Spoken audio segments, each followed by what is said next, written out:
If you like this video, click like. If you want to continue to follow our adventure, hit subscribe. Your support would be greatly appreciated. Hello, Lives on the Road subscribers and followers. Well, got my notebook.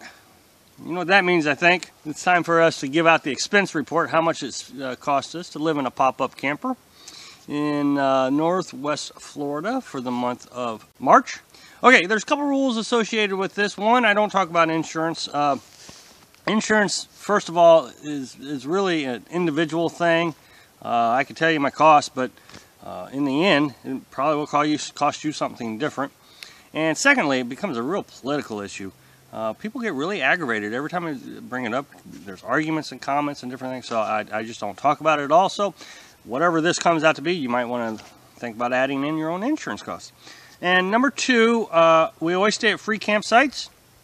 If that ever changes, of course, I will let you know. It's changed once. There are 7 categories I break this down into. I try to keep it fairly simple so it doesn't get too confusing.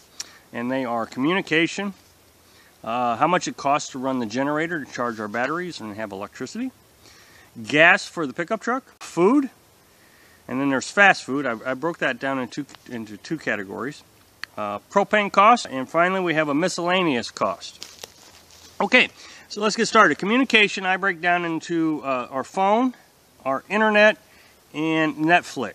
Our truck has a Wi-Fi that receives a signal from AT&T through its OnStar system. Now, I don't have to have OnStar. I just get the AT&T package, so the OnStar service, and it's $20 a month. And then the truck Wi-Fi's it out to 4 or 6 different devices. Netflix, $11, pretty much a fixed cost. It goes up about $1 every year. And then my cell phone is $43. So that gives us a grand total cost of $74 for communication. Generator, I've really gotten the amount of time it takes to run the generator down a lot. I used to run it about 6 hours a day. I'm really thinking we're down to 4 hours. But the cost hasn't really fluctuated a lot because the gas prices went up as I was coming down on runtime. But that being said, it did come down $5, which is great news. The grand total for the generator, to run the generator, is $35. Gas cost is really good. I usually budget around $140 a month, I think. And we're at $60. We go to town about once a week, occasionally twice a week, and to do our food shopping. We also do a live feed on that same day, so we go to town early, hang out on the beach, do our shopping, do the live feed at 7 p.m. That's every Wednesday, 7 p.m. Eastern. Join us, it's a lot of fun. Food. Grocery store cost $234. Carolyn is doing a really good job with our food.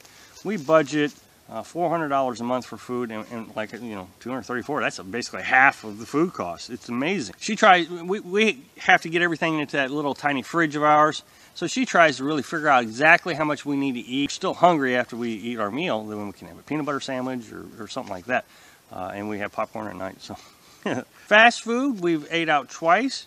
One at Taco Bell, had Subway on the beach, and that came to $26. So the total cost for combined between fast food and food is $260. Propane cost is coming down from January's cost, but we're still running it quite frequently. We also had to replace the stove propane, so we have the heater and the stove. Came to $53. I'd like for that to come down more. We're down here in Florida trying, thinking it was going to be warm, but this is one of the coldest winters I think I'm hearing from the locals that Florida's had. So miscellaneous cost, that's a category where you just kind of throw everything else into it. Walmart trips, Dollar General trips, those kind of things. Just the extras that we have to buy. I could break them all down, but it would take forever and you would get bored watching. So the cost for that was $272. Now, we had to replace the battery on the truck, which was $140. So we could subtract that out, and it'd be about $130 was our miscellaneous cost. But anyway, so $272 with the battery. That brings our grand total to $754. Now I know last month I made a mistake, but the grand total was accurate. So $754 for the month. If we were to remove that battery, That would bring us down to $614. So this is one of the cheapest months, if we were to exclude the battery, of course, that we've had since we started this trip. It usually comes around $650. We budget $850, so we're well under budget, and this is going to keep us on our adventure for a lot longer. You know, saving $200 a month or $250 a month, which is great news. So, thanks for watching. Be sure to subscribe. Click like if you like the video, and happy travel.